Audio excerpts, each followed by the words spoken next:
किसी कब्र के ऊपर सजदा करना या किसी कब्र के ऊपर मस्जिद बना लेना। कलियाचक में एक मस्जिद है, अहले हदीस की मस्जिद है, वहां बाकायदा मस्जिद के अंदर कब्र है, कब्र मस्जिद के अंदर है और नमाज हो रही थी, मैं गया, मुझसे इमाम साहब ने धीरे से कहा, मौलवी साहब यहाँ कब्र है, आप थोड़ा सा तकरीर में बोल दीजिएगा। बहुत सारे उलमा यहाँ बोल के गए लेकिन इस्लाह नहीं। मैं गया, मैंने खुलेआम तकरीर में कहा ये हराम है और आपकी नमाज खतरे में पड़ रही है, आपकी नमाज कबूल नहीं होगी अगर आप मस्जिद के अंदर से इस कब्र को नहीं निकालेंगे। बहरहाल अल्लाह ताला ने तौफीक दी उन लोगों को। बाद में जब मैं गया तो लोगों ने बताया कि उस कब्र को वहां से निकाल के उन्होंने मस्जिद के कैंपस से बाहर, जरूरत पड़ने पर कब्र को ट्रांसफर किया जा सकता है। अगर मान लीजिए किसी ऐसी जगह कब्र है कि वहां कब्र होना मुनासिब नहीं है, तो कब्र के अंदर जो मुर्दे की हड्डियां वगैरह हैं उनको एहतराम के साथ किसी कपड़े में रख करके दूसरे कब्रिस्तान में दफन की जा सकती है जरूरत पड़ने पर। तो कब्रिस्तान के ऊपर मस्जिद नहीं बन सकती और मस्जिद में कब्र नहीं बन सकती। अल्लाह के नबी ने लानत की है, लानल्लाहुल यहूद वन नसारा इत्तखज़ू कुबूर अंबियाइहिम मसाजिद। अल्लाह की लानत तो यहूद और नसारा के ऊपर, उन्होंने अपने नबियों की कब्रों को मस्जिद बना लिया, वो अपने नबियों की कब्रों पर सजदा करने लगे, उन्होंने अपने नबियों की कब्रों के ऊपर सजदा करना शुरू कर दिया। अल्लाह के नबी ने दुआ भी की थी, अल्लाहुम्मा ला तजअल कब्री वसनन युबद, अल्लाह तू मेरी कब्र को बुत न बनने देना, आय अल्लाह मेरी कब्र को तू बुत न बना देना, जिसकी इबादत की जाए, जिस पर सजदा किया जाए, जिसकी पूजा पाठ की जाए, आय अल्लाह तू मेरी कब्र पर ये सब काम न होने देना। और आज अल्लाह का शुक्र है, दुनिया की बहुत सारी ताकतें लगी हुई हैं, अल्लाह हिफाजत करे सऊदी अरब की हुकूमत की। आज अगर ये हुकूमत ना होती तो शायद जो मंजर हम अजमेर में देखते हैं, जो मंजर हम हिंदुस्तान में बुजुर्गों की कब्रों पर देखते हैं, शायद उससे कहीं ज्यादा खतरनाक मंजर मदीने का होता और नबी की कब्र पे सजदे हो रहे होते। वहां 24 घंटे पुलिस के लोग खड़े हैं, सिक्योरिटी के लोग खड़े हैं, और अगर कोई किसी भी तरीके का शिरकिया काम करने की कोशिश करता है, सिक्योरिटी के लोग फौरन उसको वहां से भगा देते हैं, निकाल देते हैं। तो मेरे भाइयों, कब्र के ऊपर मस्जिद बनाना या कब्र के ऊपर सजदा करना, यह भी अल्लाह की लानत का हकदार बनाने वाला काम। नंबर 12, हजरत लूत अलैहिस्सलाम की कौम जो काम करती थी, मर्द का मर्द के साथ, लड़के का लड़के के साथ ताल्लुक कायम करना, हराम काम करना, बदकारी का काम करना, होमोसेक्सुअलिटी या आज के जमाने में जिसको हम कह सकते हैं हम जिनसी, या हिंदी में कह सकते हैं समलैंगिकता, जिसको आज दुनिया की अदालतों ने उसको सही करार दे दिया है, लेकिन अल्लाह के नबी ने लानत करार दी है। मुस्नद अहमद की रिवायत है, आपने फरमाया लानल्लाहु मन अमिला कौम लूतिन, लानल्लाहु मन अमिला कौम लूतिन, लानल्लाहु मन अमिला कौम लूतिन। अल्लाह की लानत उस इंसान के ऊपर जो हजरत लूत अलैहिस्सलाम की कौम वाला अमल करता है। दुनिया में सबसे पहले ये काम अगर किसी ने किया था, लूत अलैहिस्सलाम की कौम ने किया था। और जब हजरत लूत ने उनको समझाया था तो ये कहा था कि तुम इस गुनाह की शुरुआत कर रहे हो, आज तक दुनिया में ये गुनाह किसी ने नहीं किया जो गुनाह तुम कर रहे हो। अल्लाह ने तुम्हारे लिए औरतों को बनाया है, तुम्हारे लिए अल्लाह ने जायज तरीका बनाया है, तुम नाजायज तरीका अपना रहे हो। तो कौम के लोगों ने मजाक उड़ाया था और कहा था ये तो बड़े पाक साफ लोग हैं, ये तो अपने आप को बड़े साफ सुथरे समझते हैं। और अल्लाह का जब अजाब आया मेरे भाई, पत्थरों की बारिश होती है, उस कौम के ऊपर पत्थरों की बारिश होती है और पूरी कौम को अल्लाह ताला उलट देता है और पूरी कौम का नामो निशान मिट जाता है। आज भी ये काम हो रहा है, बहुत सारे नौजवान इस गंदगी में मुब्तला हैं। इस हदीस को मेरे भाइयों अपने सामने रखो, जो ये काम करे उसके ऊपर अल्लाह की लानत हो। और इस्लामी हुकूमत अगर है और कोई काम ये काम करता हुआ अगर कोई लड़का पाया गया तो इस्लामी हुकूमत में इसकी सजा सजाए मौत है। अल्लाह के नबी की हदीस है कि लूत अलैहिस्सलाम की कौम वाला अमल अगर कोई लड़का लड़की करे तो फाइल और मफूल को, जो कर रहा है और जो करवा रहा है, दोनों को कत्ल कर दिया जाए। इस्लामी हुकूमत में इतनी खतरनाक सजा है, ये बहुत बड़ी बदकारी और बेहयाई का काम है। अल्लाह ताला हमारे तमाम नौजवानों की इससे हिफाजत फरमाए।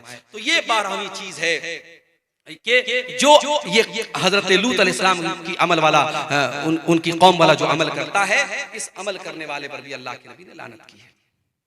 और आगे बढ़िए, अपने बाप के बजाय किसी और की तरफ अपनी निस्बत करना, अपने वालिद के बजाय किसी और को अपना वालिद बनाना, जैसे आज के दौर में बहुत सारे लोग बच्चों को एडॉप्ट कर लेते हैं, बच्चों को पाल लेते हैं। अब बच्चे का बाप कोई और है, लेकिन जो इंसान पालता है, जो परवरिश करता है, उसी इंसान का नाम उसके नाम के साथ जुड़ जाता है। बाप का नाम था अब्दुल्ला, लेकिन पालने वाले का नाम मोहम्मद था, तो ये अपने बाप की जगह मोहम्मद का नाम लिखता, अब्दुल्ला का नाम नहीं लिखता है। ये इतना खतरनाक काम है। अल्लाह के नबी फरमाते मनिद्दा इला गैरि अबीही, जो अपने बाप के बजाय किसी और का नाम अपने बाप के नाम की जगह जोड़े, वमन तवल्ला मिन गैरि मवालिही, और जो गुलाम अपने मालिक के बजाय किसी और को अपना मालिक करार दे, फअलैहि लानतुल्लाहि वल मलाइकति वन नासि अजमईन, तो ऐसे इंसान के ऊपर अल्लाह की लानत हो, फरिश्तों की लानत हो, और तमाम लोगों की लानत हो, तमाम लोगों की लानत हो उस इंसान के ऊपर जो अपने ओरिजिनल बाप की जगह किसी और को अपना बाप करार दे। इसीलिए बड़ी सख्ती है। अगर आप बच्चे को एडॉप्ट करते हैं तो उलमा का फतवा मौजूद है और कुरान की आयतें मौजूद हैं कि उसकी वल्दियत की जगह आप ओरिजिनल बाप का नाम लिखेंगे। अब हमारे यहाँ बड़ा मसला है, आप आधार कार्ड बनवाएंगे, उस पर ओरिजिनल बाप का नाम चढ़वाएंगे तो मसला पैदा होगा। तो आधार कार्ड वगैरह में मजबूरी के तौर पर आप अपना नाम जोड़ सकते हैं, मगर जहां इस्लामी पॉइंट ऑफ व्यू से जरूरत पड़ेगी, मिसाल के तौर पर निकाह के टाइम या मिसाल के तौर पर कोई गवाही के टाइम, तो वहां वल्दियत में जो ओरिजिनल बाप है उसी का नाम दिया जाएगा। पालने वाला, परवरिश करने वाला वो बाप नहीं हो सकता है। उसको एहतराम में वो लड़का बाप, अब्बा जान कह सकता है, अब्बू कह सकता है, पापा कह सकता है, मगर ओरिजिनल उसका जो बाप है वो वही रहेगा जिसने उसको जन्म दिया है, जो उसका बाप। इसी तरीके से 14वीं चीज मेरे भाइयों जो अल्लाह की लानत का हकदार बनाती है, हलाला करने वाला और करवाने वाला। हलाला समझते हैं? नाम सुना है हलाला का? किसी ने 3 तलाक दे दी अपनी बीवी को, एक साथ 3 तलाक। हमारे यहाँ मसला क्या है कुरान और हदीस की रोशनी में? अगर कोई एक साथ 3 नहीं 300 तलाक दे दे, वो एक ही मानी जाएगी। क्यों? क्योंकि तलाक एक मर्तबा में एक ही होती है, एक से ज्यादा नहीं होती। तलाक का एक प्रोसेस है। अगर किसी ने अपनी बीवी को तलाक दिया है तो अब 3 महीने तक वो दूसरी तलाक नहीं दे सकता। 3 महीने तक वो दूसरी तलाक दे ही नहीं सकता। अगर 3 महीने के अंदर वो दूसरी तलाक देगा तो वो दूसरी नहीं मानी जाएगी। एक तलाक देगा इंसान, अब 3 महीने का टाइम है। अगर 3 महीने के अंदर रुजू कर लिया, अच्छी बात है, रुजू कर लिया, बीवी रहेगी। अगर 3 महीना गुजर गया और रुजू नहीं किया तो निकाह खत्म हो गया, नया निकाह होगा, नया मेहर होगा। फिर आइंदा कभी जिंदगी में झगड़ा होगा और तलाक देगा, वो दूसरी तलाक होगी। यहाँ सारा सिस्टम गड़बड़ कर दिया, तलाक तलाक तलाक। गुस्से में बीवी को तलाक तलाक बोल दिया। अब अपने मौलवी साहब के पास गया, मौलवी साहब ने कहा हलाला कराना पड़ेगा, हलाला कराना पड़ेगा। और हलाला का तरीका क्या है? एक रात के लिए तुम्हारी बीवी किसी से शादी करेगी, एक रात तक वो साथ में रहेगा और अगले दिन वो तलाक दे देगा, फिर औरत इद्दत गुजारेगी, फिर तुम उससे शादी करोगे। ये कितनी खुल्लम खुल्ला, कितनी बड़ी बेगैरती और बेहयाई और ज़िनाकारी है। और आज पूरी दुनिया में इस्लाम की इमेज को खराब करने का काम किया है। कितनी फिल्में बनी है इसके ऊपर, कितनी वेब सीरीज बनी है इसके ऊपर। हलाला इतना गंदा काम है मेरे भाइयों। अल्लाह के नबी ने फरमाया लानल्लाहुल मुहल्लिल वल मुहल्लल लहू, हलाला करने वाले पर और हलाला करवाने वाले पर, दोनों के ऊपर अल्लाह की लानत हो। और एक और हदीस में अल्लाह के नबी ने फरमाया कि क्या मैं तुमको ऐसे इंसान के बारे में न बताऊं जो किराए का सांड होता है? सहाबा ने कहा अल्लाह के नबी, किराए का सांड कौन होता है? आपने फरमाया जो हलाला करवाता है। हलाला करवाने वाला अपनी बीवी को किसी गैर के बिस्तर पर भेजने वाला, और वो इंसान किराए का सांड होता है जो ये काम करता है। तो हलाला करने वाला भी और हलाला करवाने वाला भी, दोनों पर अल्लाह की लानत। और आखिरी चीज जो बयान करके हम बात खत्म करेंगे मेरे भाइयों, जिस इंसान के ऊपर अल्लाह के नबी ने लानत की है, मेरी माँ और बहनों आपसे कहना चाहता हूँ, अल्लाह के नबी ने फरमाया लानल्लाहु ज़व्वारातिल क़ुबूर, अल्लाह की लानत ऐसी औरतों के ऊपर जो कब्रों की बहुत ज्यादा ज़ियारत करती हैं। कभी कभार इबरत के तौर पर अगर औरतें कब्रिस्तान चली जाएं, अपनी माँ की कब्र पे, अपने बाप की कब्र पे, अलग बात है, लेकिन बहुत ज्यादा कब्रिस्तान पे जाने वाली और कब्रों की जियारत करने वाली औरतों के ऊपर अल्लाह के नबी ने लानत की है। आपने फरमाया लानल्लाहु ज़व्वारातिल क़ुबूर, कब्रों की बहुत ज्यादा जियारत करने वाली औरतों के ऊपर अल्लाह की लानत हो। आज हिंदुस्तान में कितनी हमारी मुसलमान बहनें हैं, उन पर फतवा है मस्जिद में नहीं जा सकती। मुझे याद है इसी बिहार में गया एक जगह है, गया के एक मौलाना साहब थे, इंतकाल हो गया, अल्लाह माफ करे। उन्होंने एक तकरीर में कहा था, अहले हदीसों, बड़ा शौक है तुम्हें अपनी औरतों को मस्जिद में भेजने का ना, जरा एक दिन हमारी मस्जिद में भेज दो, 9 महीने के बाद रिजल्ट आ जाए। एक इंसान, एक आलिम तकरीर कर रहा है और मिंबर पर और स्टेज पर बैठकर इतनी गंदी और घिनौनी बात कर रहा है। मेरे भाइयों, क्या तसव्वुर किया जा सकता है कि मस्जिद में कोई इतना गंदा काम करेगा? अहले हदीसों ने अगर अपनी मस्जिदों में औरतों के लिए अलग से इंतजाम किया है तो इस कौम ने हमेशा मजाक उड़ाया और इस तरीके से गंदी गंदी बातें कही।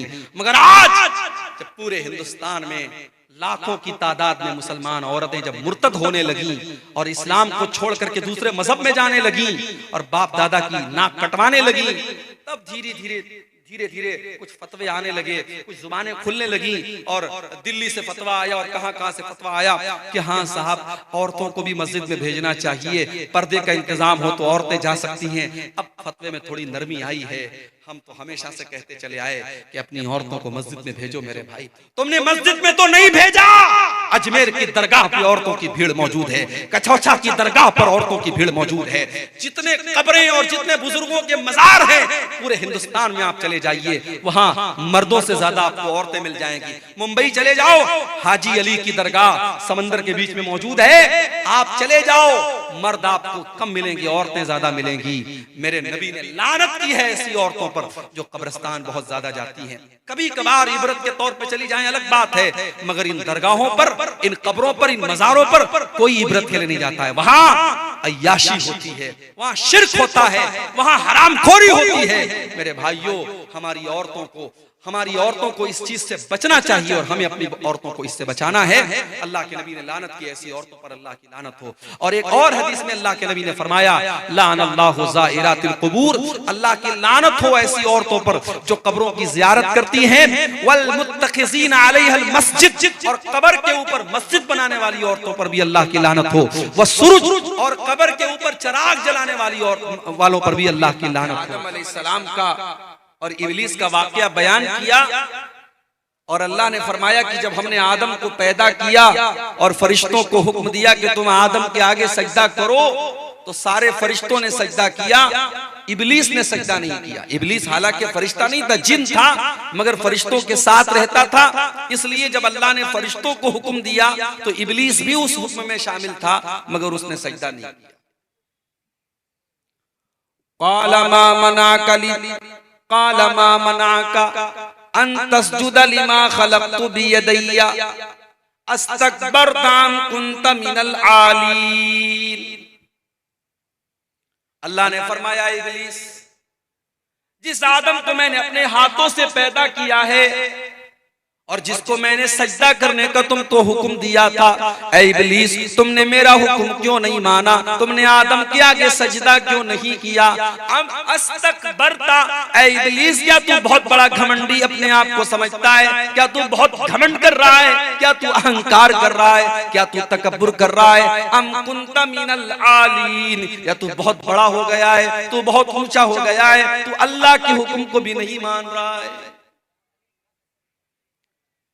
इब्लीस ने जवाब दिया, क़ाल अना खैरुम मिन्हु खलक़तनी मिन नारिन व खलक़तहु मिन तीन। कहा, अल्लाह, मैं आदम के आगे क्यों सजदा करूं? तूने आदम को मिट्टी से बनाया और मुझे तूने आग से पैदा किया। ऐ अल्लाह, आग का काम तो ऊपर जाना है और मिट्टी का काम तो नीचे जाना है, मिट्टी तो पांव के नीचे हुआ करती है। हाय अल्लाह, जब आदम से मैं बेहतर हूं तो मैं आदम के आगे सजदा क्यों करूं? मैं नहीं करूंगा। इसीलिए उलमा कहते हैं कि दुनिया में सबसे पहले अगर अल्लाह तबारक व तआला के हुक्म के मुकाबले में अगर किसी ने लॉजिक और क़ियास पेश किया था तो वो इब्लीस। अल्लाह के हुक्म के आने के बाद अब कोई लॉजिक नहीं चलेगी। मेरे भाई, दीन लॉजिक का नाम नहीं है, दीन कुरान और सुन्नत का। इसीलिए हजरत अली कहा करते थे, लौ कान दीनो बिर्राई लकाना अस्फलल खुफ्फी अहक्क बिल मस्सी।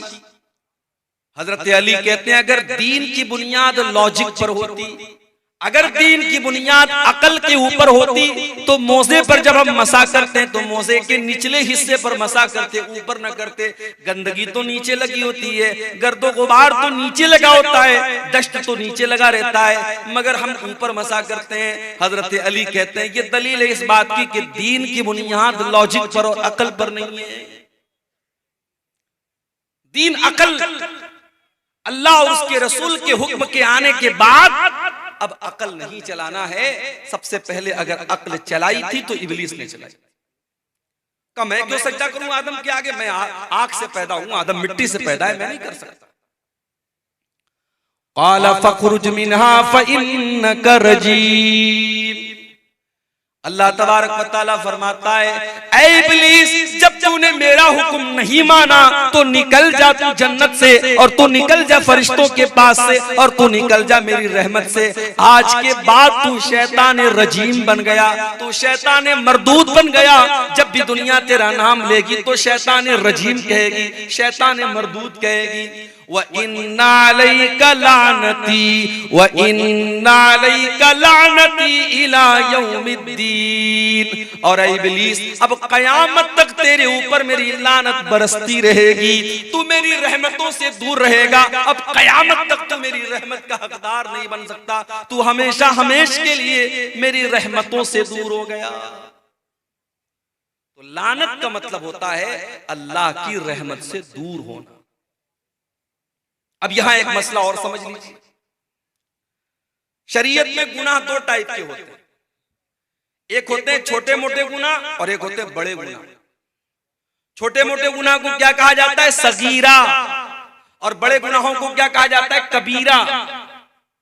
अब कबीरा गुनाह की पहचान क्या है? बहुत सारी पहचान है। उसमें एक पहचान ये है कि जिस गुनाह का नाम लेकर के लानत की गई हो, कुरान में हदीस में जिस गुनाह के बारे में ये कहा गया हो इसके करने वाले पर अल्लाह की लानत, तो समझ जाओ कि वो गुनाह कबीरा है, वो बहुत बड़ा गुनाह है। और जब तक हम तौबा नहीं करेंगे वो माफ होने वाला नहीं। इतनी बात समझ में आ गई। अब एक बात और समझ लो, लानत किसी खास इंसान के ऊपर नहीं कर सकते, लानत किसी बुरे काम पर कर सकते हैं। मिसाल के तौर पर जो नमाज ना पढ़े उसके ऊपर अल्लाह की लानत, जो शराब पिए उसके ऊपर अल्लाह की लानत, जो झूठ बोले उसके ऊपर अल्लाह की लानत। इस तरीके से हम जनरल अंदाज में, कॉमन अंदाज में हम लानत कर सकते हैं। मगर किसी इंसान को टारगेट करके, कोई नमाज नहीं पढ़ता, हम उससे जाकर कहें तू नमाज नहीं पढ़ता तेरे ऊपर अल्लाह की लानत हो। कोई जुआ खेलता है, कोई शराब पीता है, हम उससे जाकर के कहें कि तू शराब पीता है, तू जुआ खेलता है, तेरे ऊपर अल्लाह की लानत, तो ये जायज नहीं है, ये सही नहीं है।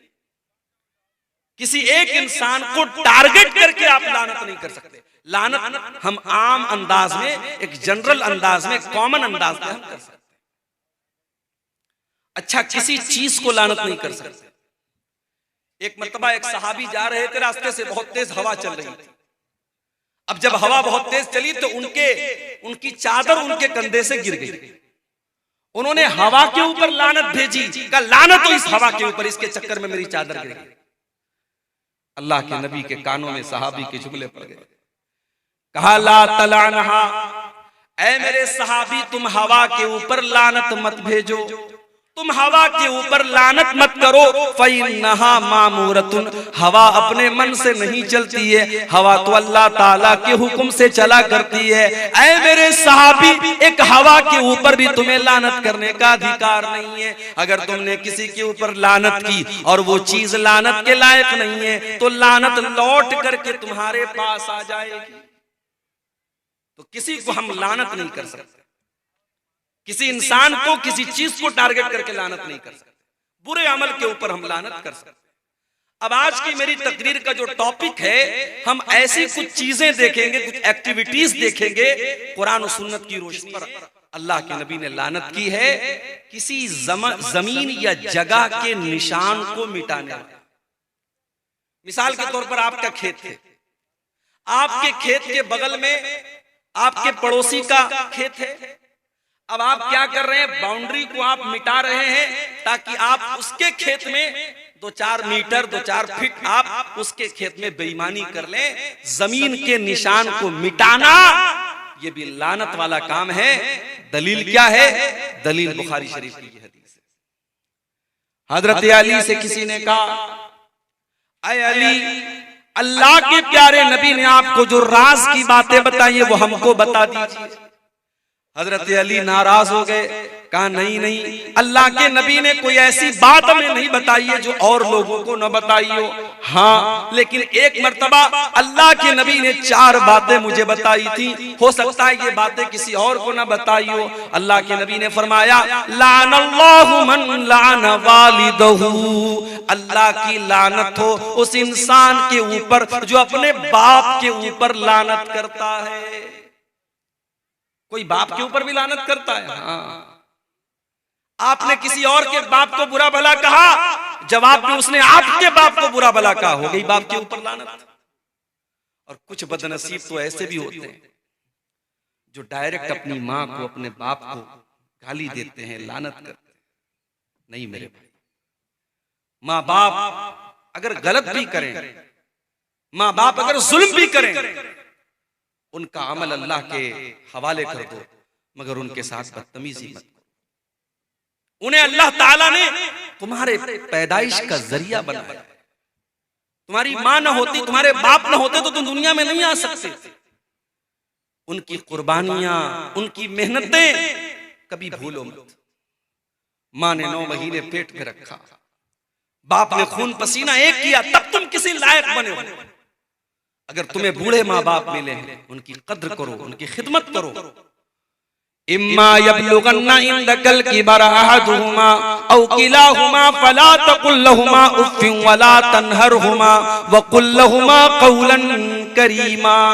तुम्हारे वालिदैन में से कोई एक अगर बूढ़ा हो जाए या दोनों बूढ़े हो जाएं, तुमको बुढ़ापे में तुम्हारे माँ बाप अगर मिल जाएं, तो कुरान कहता है फला तकुल लहुमा उफ्फिन, तुम अपने वालिदैन को उफ भी न कहना। अरबी जबान में किसी को तकलीफ पहुंचाने के लिए सबसे हल्का अगर कोई लफ्ज है तो उफ है। अल्लाह ने कहा तुम्हें अपने वालिदैन को उफ भी नहीं कहना है। वला तनहरहुमा, उनको डांटना नहीं है। वकुल लहुमा कौलन करीमा, उनसे जब भी तुम बात करो तो अदब से बात करो, तमीज से बात करो, रिस्पेक्ट के साथ बात करो, सम्मान के साथ बात करो। तो पहली चीज क्या है? अल्लाह की लानत हो उस इंसान के ऊपर जो अपने बाप के ऊपर लानत। दूसरी चीज, वलानल्लाहु मन ज़बह लिगैरिल्लाह, और अल्लाह की लानत उस इंसान के ऊपर जो गैरुल्लाह के नाम पर जानवर ज़बह करता है। कोई ख्वाजा साहब के नाम से बकरा काट रहा है, कोई शेख अब्दुल कादिर जिलानी के नाम से बकरा काट रहा है, कोई अपने पीरों के नाम से बकरा काट रहा है, गैरुल्लाह के नाम पर जानवरों को ज़बह किया जा रहा है। नहीं नहीं मेरे भाई, जैसे सजदा अल्लाह के सिवा किसी और को जायज नहीं, जैसे दुआ अल्लाह ताला के अलावा किसी और के आगे जायज नहीं, उसी तरीके से कुर्बानी भी और जानवर को ज़बह करना भी अल्लाह के अलावा किसी और के लिए जायज नहीं है। हमारा नौजवान पटना जाता है, सिलीगुड़ी जाता है, बड़े मॉल में जाता है, मैकडॉनल्ड में जाता है, चिकन खाता है। एक बार ये पता लगाने की कोशिश नहीं करता कि ये चिकन हलाल भी था कि नहीं था। और अभी इस्राइल और फलस्तीन का मसला चल रहा है। शायद आपने फोटो देखा होगा सोशल मीडिया पर कि मैकडॉनल्ड एक बड़ी तादाद में इस्राइल के फौजियों की मदद करने के लिए खाने पीने की चीजें भेज रहा है। जो आपके मुसलमान भाइयों और उनके बच्चों का खून बहाने वाले जालिमों को वो खाना प्रोवाइड कर रहा है। उस कंपनी में जाकर के आप बड़े शौक से चिकन के बर्गर खा रहे हैं। अपने दीनी और ईमान की गैरत का मेरे भाइयों आप अंदाजा लगाइए। मैकडॉनल्ड में और इस तरीके के बड़े बड़े रेस्टोरेंट में जब तक ये कंफर्मेशन ना हो जाए कि वो खाना हलाल है और अल्लाह का नाम लेकर के ज़बह किया गया है, आपके लिए खाना जायज नहीं है मेरे भाई। कोई अगर मुसलमान अपने आप को कहता है और अपने घर में शेख अब्दुल कादिर जिलानी के नाम पर बिरयानी बनवाता है और उनके नाम पर जानवर को ज़बह करता है, हराम है आपके लिए वो खाना जिस खाने पर और जिस चीज पर अल्लाह के अलावा किसी और का नाम लिया गया हो, उस चीज को खाना जायज है। ये सवाल भी अक्सर पूछा जाता है, मौलवी साहब दिवाली की मिठाई खाना कैसा है? ठीक है, मैं मानता हूं कि दिवाली की मिठाई में जो पूजा के लिए जो मिठाई होती है उसको अलग कर दिया जाता है, मगर है तो वो एक शिरकिया त्योहार का सिंबल। भाई हमारे शरीयत के हिसाब से इस दुनिया का सबसे बड़ा पाप ये है कि अल्लाह के अलावा किसी और की इबादत की जाए। और जाहिर है हमारे गैर मुस्लिम भाई अगर हमारी बात सुन रहे हो, उनको बुरा भला कहना मकसद नहीं है, लेकिन ये हमारा बिलीफ है, हमारा अकीदा है, हम शिर्क के मामले में कॉम्प्रोमाइज नहीं कर सकते। हम अपने गैर मुस्लिम भाइयों के साथ अच्छे से प्यार से मोहब्बत के साथ रहें, लेकिन किसी शिर्क के काम में हम सपोर्ट नहीं कर सकते। यही शरीयत की तालीम। इसलिए दिवाली की मिठाई के बारे में कुछ उलमा ने सॉफ्ट कॉर्नर दिखाया है कि खाया जा सकता है अगर उस पर पूजा पाठ नहीं हुई है, लेकिन ज्यादा बेहतर यही है कि चूंकि वो शिर्क के त्योहार का एक सिंबल है, हमें परहेज करना चाहिए। तो ये दूसरी चीज हो गई। पहली चीज क्या थी? अल्लाह की लानत हो उस इंसान के ऊपर जो अपने बाप के ऊपर लानत करे। दूसरी चीज अल्लाह की लानत हो उस इंसान के ऊपर जो गैरुल्लाह के नाम पर जानवर ज़बह करे। और तीसरी चीज लान अल्लाहु मन आवा मुहदिसन, अल्लाह की लानत हो किसी ऐसे इंसान के ऊपर जो किसी बिदाती को पनाह दे। दीन के अंदर नया काम निकालने वाले को अपने घर में पनाह दे।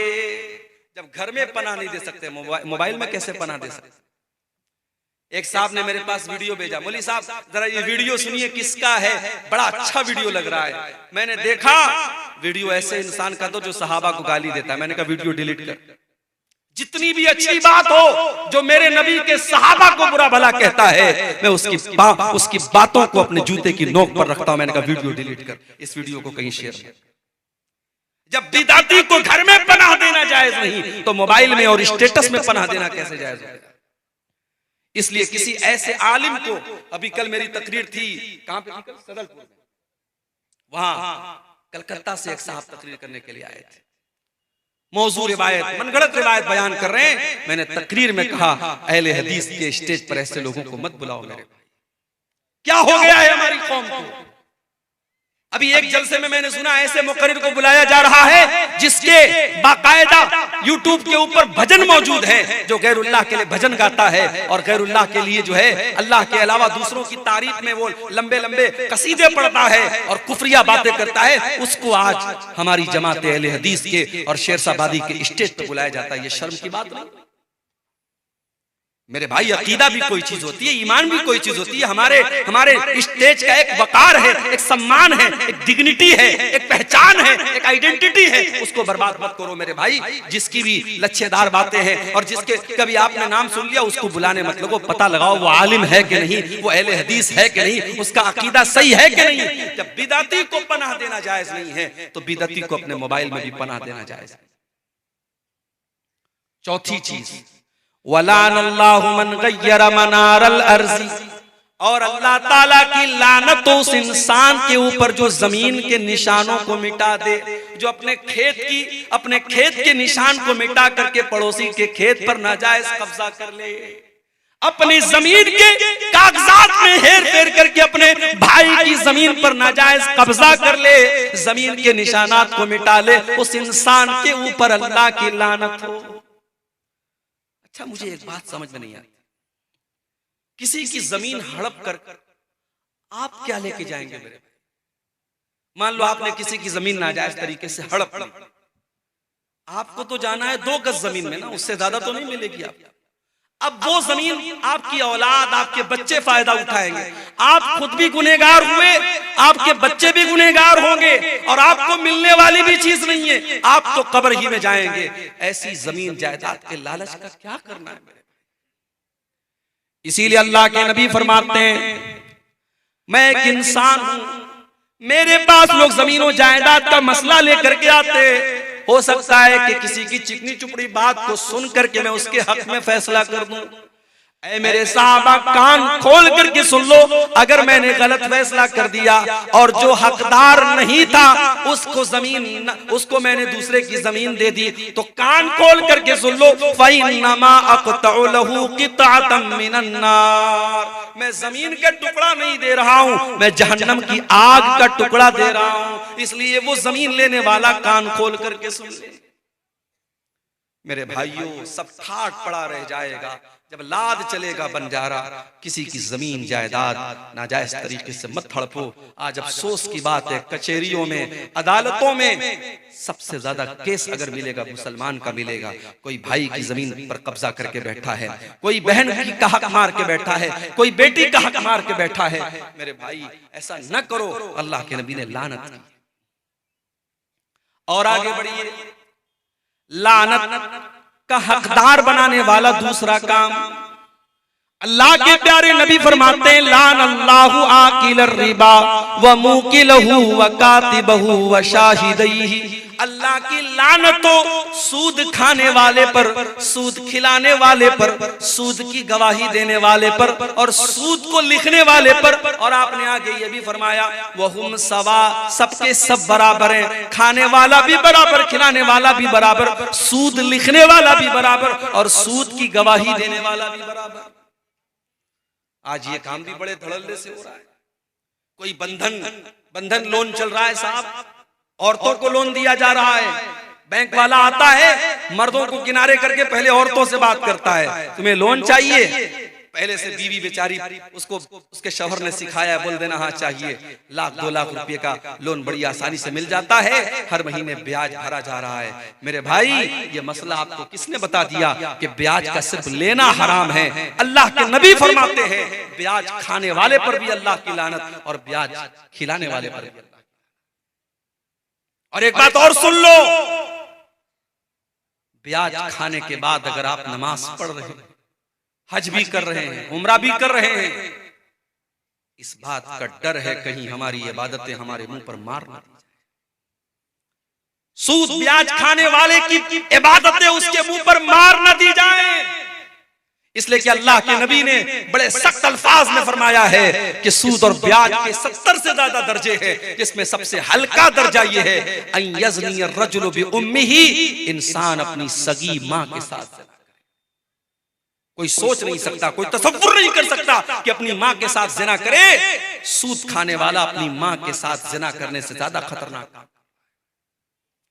और कुरान तो यहां तक कहता है सूद खाने वालों के बारे में, फ़इल्लम तफ़अलू फ़ाज़नू बिहर्बिम मिनल्लाहि व रसूलिही, अगर तुम ब्याज खाना नहीं छोड़ते, अगर तुम सूद का लेन देन नहीं जोड़ते, तो अल्लाह से जंग करने के लिए तैयार हो जाओ। तुम्हारे अंदर ताकत है, तुम्हारे अंदर हिम्मत है, तो अल्लाह से लड़ाई करके दिखा दो। अल्लाह से कौन मेरे भाइयों लड़ाई कर सकता है?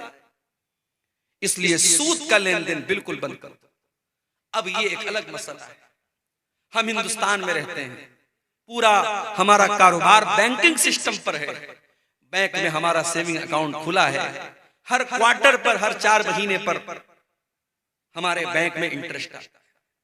तो क्या मसला है भाई?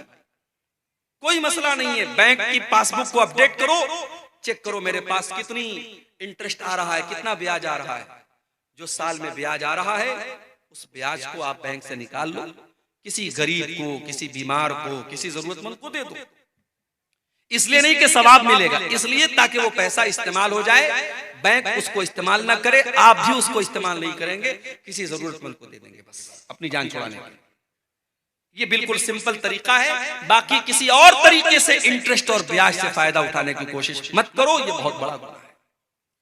आगे बढ़ते हैं। तीसरी चीज, लानत का हकदार बनाने वाली तीसरी चीज, हजरत अब्दुल्लाह बिन मसऊद फरमाते हैं, लानल्लाहुल वाशिमाति वल मुस्तौशिमाति वल मुतनम्मिसाति वल मुतफल्लिजात, अल्लाह की लानत हो ऐसी औरतों के ऊपर जो टैटू बनवाती हैं, ऐसी औरतों के ऊपर जो टैटू बनाती हैं, और ऐसी औरतों के ऊपर जो टैटू बनवाती हैं। टैटू बनवाना हराम है, मर्द बनवाए तब भी हराम, औरत बनवाए तब भी हराम। आजकल बड़ा रिवाज चला है, शौहर बीवी के नाम का टैटू बनवा रहा है, बीवी शौहर के नाम का टैटू बनवा रही है। हराम है टैटू बनवाना। अल्लाह के नबी ने कहा गुदना गुदवाने वाले पर और टैटू बनवाने वाले पर अल्लाह की लानत। वल मुतनम्मिसात, और अपने आईब्रो के बालों को नोचने वाली और अपने आईब्रो के बालों को छोटा करने वाली औरतों के ऊपर भी अल्लाह की लानत हो। हाँ, अगर किसी औरत का आईब्रो नॉर्मल से ज्यादा है, जो बाल औरत को नॉर्मल औरतों से ज्यादा है, उस बाल को रिमूव किया जा सकता है। जैसे बाज औरतों के चेहरे पर कुछ दाढ़ी वाड़ी के पास बाल आ जाते, उसको वो रिमूव कर सकती है। अगर किसी औरत की आईब्रो बहुत नॉर्मल औरतों से बहुत ज्यादा है, शक्ल भद्दी लग रही है, उसको नॉर्मल किया जा सकता है। मगर खूबसूरती के नाम पर, मेकअप के नाम पर अपनी आईब्रो को बिल्कुल उसको मिटा देना या छोटा करना, ये जायज नहीं है। अल्लाह के रसूल लानत कर रहे हैं। अब्दुल्ला बिन मसूद कहते अल्लाह की लानत तो ऐसी औरतों के ऊपर जो आईब्रो के बालों को नोचती हैं। वल मुतफल्लिजात, और अल्लाह की लानत तो ऐसी औरतों के ऊपर जो अपने बालों के बीच में गैपिंग करवाती हैं। उस जमाने में मेकअप का तरीका ये भी था, बालों के दांतों के बीच में गैपिंग करवाते थे। लेकिन आज दांतों के बीच में गैपिंग तो नहीं होती है। हाँ, कुछ लड़कियों के या औरतों के दांत जो हैं थोड़े टेढ़े होते हैं, बाहर की तरफ निकले होते हैं, तो उसको डेंटिस्ट के जरिए सीधा करवाया जा सकता है, क्योंकि वो भद्दा लगता है, वो नॉर्मल नहीं है। तो जो चीजें नॉर्मल नहीं है उसको ठीक किया जा सकता है, लेकिन नॉर्मल को बिगाड़ करके एब नॉर्मल करना ये सही नहीं। अल-मुग़य्यिराति ख़ल्क़ल्लाह, जो औरतें अल्लाह ताला की तख्लीक को बदलती हैं, अल्लाह ताला ने जैसा बनाया है उसको बदल करके अपने हिसाब से बनाने लगती हैं, ऐसी औरतों पर अल्लाह की लानत हो। ये किसने बयान किया? अब्दुल्ला बिन मसूद ने, बहुत बड़े सहाबी अब्दुल्ला बिन मसूद।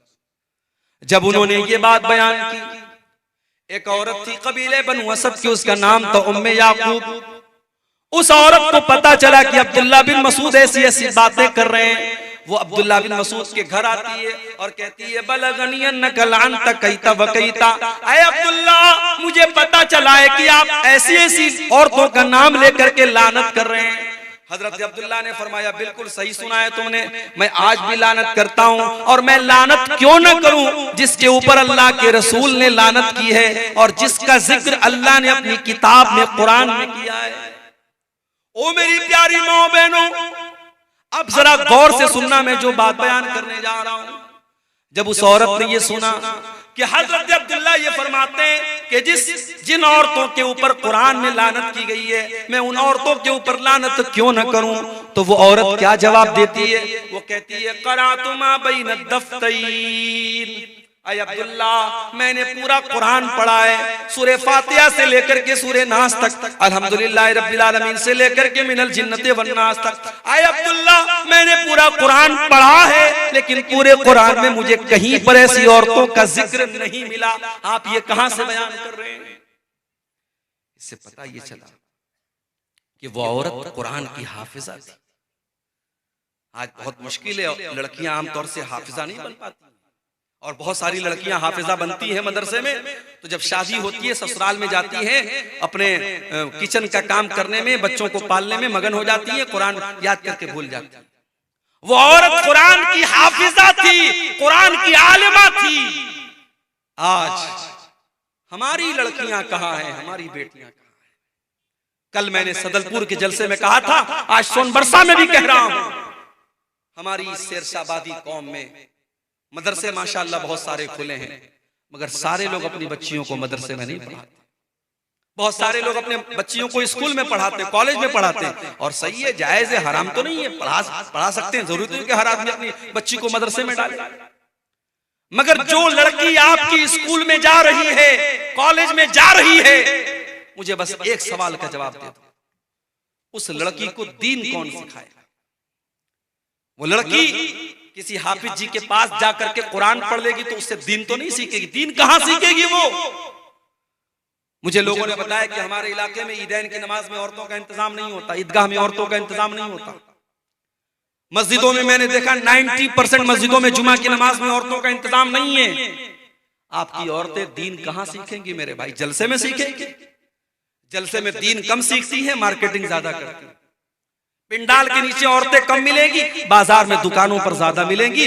जलसे में तो इंटरटेनमेंट ज्यादा होता है, मनोरंजन ज्यादा होता है, दीन कम लोग सीखते हैं।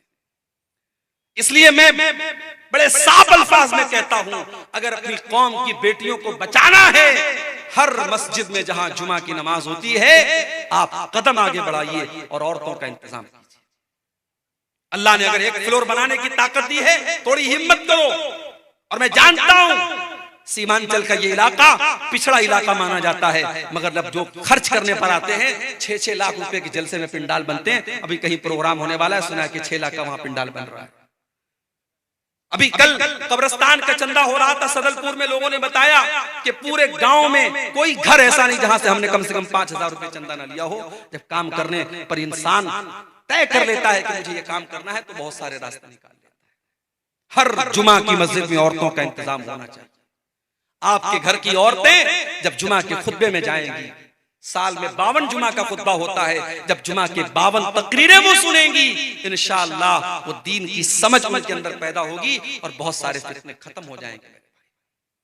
इसी तरीके से ईदगाह में और ईद की नमाज में भी आप औरतों का इंतजाम कीजिए, पर्दे का बीच में इंतजाम कीजिए, पिंडाल लगवाइए, कुछ भी कीजिए, मगर आप औरतों का इंतजाम कीजिए। अगर नहीं करते हैं तो बंद कर दीजिए अपने आप को अहले हदीस कहना। अहले हदीस सिर्फ आमीन जोर से बोलने वाले का नाम नहीं है। अहले हदीस सिर्फ सीने पर हाथ मारने वाले का नाम नहीं है। अहले हदीस उसको कहते हैं जो कुरान और हदीस पर चलने वाला हो। अगर आपकी औरतें ईदैन की नमाज में उनके लिए आपने इंतजाम नहीं किया है, अल्लाह के आपको जवाब देना पड़ेगा, आपने क्यों इंतजाम।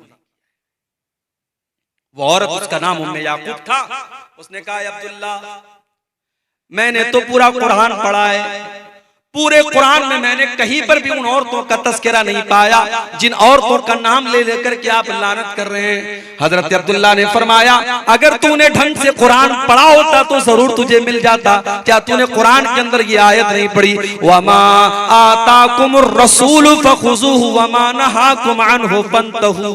मेरा नबी तुमको जो दे दे ले लो, और मेरा नबी जिससे मना कर दे रुक जाओ।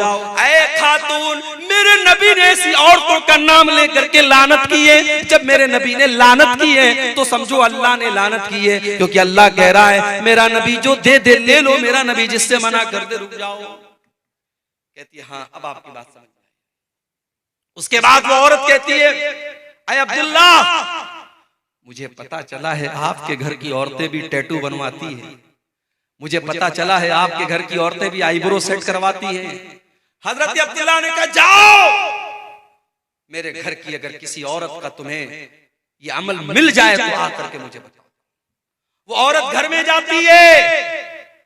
पता ये भी चला नबी के दौर में तकरीर करने वाले का अपना अमल भी तकरीर के मुताबिक होता था। आज अल्लाह माफ फरमाए, बातें बहुत बड़ी बड़ी हैं, मगर जब अंदर झांक के देखो तो पता लगता है कि सिर्फ बातें ही बातें हैं, अमल बड़ा कमजोर है। हजरत अब्दुल्ला ने चैलेंज देकर कहा, जाओ, अगर मेरी कोई बीवी अगर ये काम करते हुए पाई गई, मैं अपने साथ उसको नहीं रखूंगा। औरत अंदर से आती है, कहती है माफी चाहती हूँ, माजरत चाहती हूँ, आपके घर के बारे में गलत रिपोर्ट मिली थी। कहा अगर मेरी कोई बीवी ऐसा काम करती ना तो मैं उसको अपने निकाह में बाकी न रखता, फिर वो अब्दुल्ला की बीवी ना होती, मैं अपने घर में ऐसी औरत को नहीं रखता। तो मेरे भाइयों, मेरी माँ और बहनों, ये तीसरा काम है जिसके करने वाले पर अल्लाह के रसूल ने लानत की है। जो औरतें गुदना गुदवाती हैं, टैटू बनवाती हैं या आईब्रो सेट करती हैं, ऐसी औरतों पर भी अल्लाह के रसूल ने लानत की है। और आगे बढ़िए, नंबर 4, तस्वीर बनाने वाले के ऊपर भी अल्लाह के रसूल ने लानत की है। आपने फरमाया, लानल्लाहुल मुसव्विर, अल्लाह की लानत तो तस्वीर बनाने वालों के ऊपर। आपने ये भी फरमाया कि क़यामत के दिन सबसे दर्दनाक अज़ाब तस्वीर बनाने वालों को होगा। युज़ाहिऊन खल्क़ल्लाह, क्योंकि तस्वीर बनाने वाले अल्लाह की तख्लीक का मुकाबला करते हैं। अब यहाँ पे सवाल पैदा हुआ, अब्दुल गफ्फार साहब, अगर तस्वीर बनाना हराम है, आप खुद सेल्फी क्यों लेते हैं? आपके साथ नौजवान सेल्फी ले रहा है, आप सेल्फी लेने की इजाजत क्यों देते हैं? तो भाई ये मसला भी समझ लो कि कैमरे की तस्वीरों के बारे में उलमा का इख्तिलाफ है। कुछ उलमा तो कहते हैं कि जब तस्वीर का नाम आ गया तो कैमरे की तस्वीर भी उसके अंदर शामिल है, वो भी हराम है। लेकिन बहुत सारे उलमा का ये कहना है कि कैमरे की तस्वीर वो तस्वीर नहीं है जिसका हदीस के अंदर जिक्र किया गया है, क्योंकि हदीस में ये कहा गया कि तस्वीर बनाने वाला अल्लाह की तख्लीक का मुकाबला करता है। जैसे अल्लाह ने हमारे हाथ बनाए, अल्लाह ने हमारे पैर बनाए, तो पेंटिंग बनाने वाला जब पेंटिंग बनाता है तो वो हाथ भी बनाता है, वो पैर भी बनाता है, वो चेहरा भी बनाता है, वो नाक भी बनाता है। फोटो खींचने वाला तो कोई काम नहीं करता, वो तो कैमरे को क्लिक करता है और फोटो खींच लेता है। तो कैमरे के अंदर जो फोटो आता है वो दर हकीकत एक शैडो है, एक अक्स है, वो तस्वीर नहीं है जिसके ऊपर हदीस में लानत की गई है। बहरहाल ये उलमा की एक बड़ी जमात का फतवा है, इसलिए कैमरे की तस्वीर के बारे में गुंजाइश है। और हमारे जो भाई हमारे साथ सेल्फी लेते हैं तो हम इसलिए इजाजत दे देते कि चलो भाई, आज के जमाने में लोग फिल्मी हीरो को अपना हीरो मानते हैं, कोई क्रिकेटरों को अपना हीरो मानता है। अगर हमारा नौजवान अपने उलमा को अपना हीरो मानता है और अपने दीन का काम करने वाले दुआत के साथ वो सेल्फी लेने को अपने लिए शौक की चीज समझता है तो हम बहुत सख्ती नहीं करते हैं। लेकिन फिर भी तस्वीरों के मामले में हमें एहतियात करनी चाहिए। और अपनी बहनों से कहना चाहूंगा, आपका तस्वीर लेकर के उस तस्वीर को कहीं पर भी शेयर करना ये बिल्कुल सही नहीं है। हमारी बहुत सारी मुसलमान बहनें वो अपने स्टेटस पर अपनी तस्वीर लगाती, नया कपड़ा पहना, जल्दी से इंस्टाग्राम पे फोटो डाल दिया, फेसबुक पर फोटो डाल दिया। आपके इसी कटिहार और पूर्णिया की कई मुसलमान लड़कियों को मैं जानता हूं जो बहुत फेमस हैं, इंस्टाग्राम पर बहुत फेमस हैं, फेसबुक के ऊपर बहुत फेमस है। वो इसके पहले जब टिकटॉक चलता था उनके वीडियोस बड़े वायरल होते थे। मुसलमान लड़कियां हैं और छोटे छोटे क्लिप बना करके वो शेयर करती हैं। जायज नहीं है मेरी बहनों आपका अपने जिस्म को और अपने चेहरे को किसी गैर के सामने दिखाना, ये जायज नहीं है। और सोशल मीडिया तो एक पब्लिक प्लेटफॉर्म है, कोई भी देख सकता है, वहां पर तो इस तरीके की चीजें डालना बिल्कुल भी जायज नहीं है। तो तस्वीर के मामले में भी हम बहुत 4 चीजें हो गई। नंबर 5, अल्लाह के नबी के सहाबा की को बुरा भला कहने वाले के ऊपर भी अल्लाह की लानत होती है। अल्लाह के प्यारे नबी फरमाते, मन सब्बा अस्हाबी, जो मेरे सहाबा को बुरा भला कहता है, जो मेरे सहाबा को गाली देता है, फअलैहि लानतुल्लाहि वल मलाइकति वन नासी अजमईन, उसके ऊपर अल्लाह की लानत हो, उसके ऊपर इंसानों की लानत हो, उसके ऊपर फरिश्तों की लानत हो। सहाबा को बुरा भला कहने वाला मलून है, उसके ऊपर लानत हो, ये नबी के अल्फाज। मेरे प्यारे साथियों, कयामत तक कोई जितना भी नेक और मुत्तकी बन जाए, कोई एक सहाबी के पांव की धूल के बराबर भी नहीं हो सकता, क्योंकि सहाबा वो लोग हैं जिन्होंने अल्लाह के नबी का दीदार किया है, जिन्होंने अल्लाह के नबी से मुलाकात की है। हम सहाबा के बराबर नहीं हो सकते, हम सहाबा के जैसे नहीं हो सकते। और आगे बढ़ो, अल्लाह की लानत का हकदार बनाने वाला एक और काम है रिश्वत लेना और देना। अल्लाह के नबी फरमाते हैं, लान अल्लाहुर राशी वल मुर्तशी, रिश्वत लेने वाले पर भी अल्लाह की लानत और रिश्वत देने वाले पर भी अल्लाह की लानत। शेख साहब, बगैर रिश्वत दिए बिजली का मीटर नहीं लगता, बगैर रिश्वत लिए किसी जमीन का कागज पास नहीं होता, बगैर रिश्वत लिए जमीन की रजिस्ट्री नहीं होती। ठीक है, जहां मजबूरी है और वो काम ऐसा है कि आप अगर रिश्वत नहीं देंगे काम नहीं होगा, वो अलग मैटर है। लेकिन अपने फायदे के लिए रिश्वत देना और अपनी आसानी के लिए रिश्वत देना, वो काम बगैर रिश्वत दिए हो सकता था, फिर भी रिश्वत दे के अपना काम जल्दी से करा लेना, ये गलत है। मदरसों में नौकरियां हो रही हैं, वहां पर भी रिश्वतें चल रही हैं। और एक इंसान हकदार है, उसके पास डिग्री है, इल्म है, सब कुछ है, 5 लाख रुपया मदरसे की कमेटी को नहीं देगा, मदरसे वाले उसको नहीं रखेंगे। और इसने अगर नहीं दिया, मदरसे वाले ऐसे इंसान को रखेंगे जो 5 लाख रुपया दे दे, चाहे वो अंगूठा छाप ही क्यों ना हो, फर्जी डिग्री लेके आया हो, तब भी उसको रखेंगे। उलमा ने यह भी लिखा है जहां ये हालात पैदा हो जाएं और आपको पता हो अगर हमने यहाँ रिश्वत नहीं दी, हमने पैसा नहीं दिया, तो यहाँ एक हकदार का हक मारा जाएगा और एक नालायक आदमी उस ओहदे पर और उस चीज पर काबिज हो जाएगा। वहां मजबूरी की वजह से, चूंकि रिश्वत कोई शौक से नहीं देता है, लेना ये शौक हो सकता है, लेने वाला इख्तियार से लेता है, देने वाला हमेशा मजबूरी में देता है। तो रिश्वत देने वाला ऐसी मजबूरी के केस में उसकी अल्लाह ताला क्या उसको छूट मिल सकती है, मगर आम हालात में मसला यही है, रिश्वत लेने वाला और रिश्वत देने वाला दोनों के बारे में अल्लाह के नबी ने लानत का लफ्ज़ इस्तेमाल किया। और आगे बढ़िए, शराब पीने वाले के ऊपर भी अल्लाह के नबी ने लानत की, और सिर्फ शराब पीने वाले पर नहीं, आपने फरमाया शराब जिस फल से बनती है उस फल से रस निकालने वाले पर भी अल्लाह की लानत।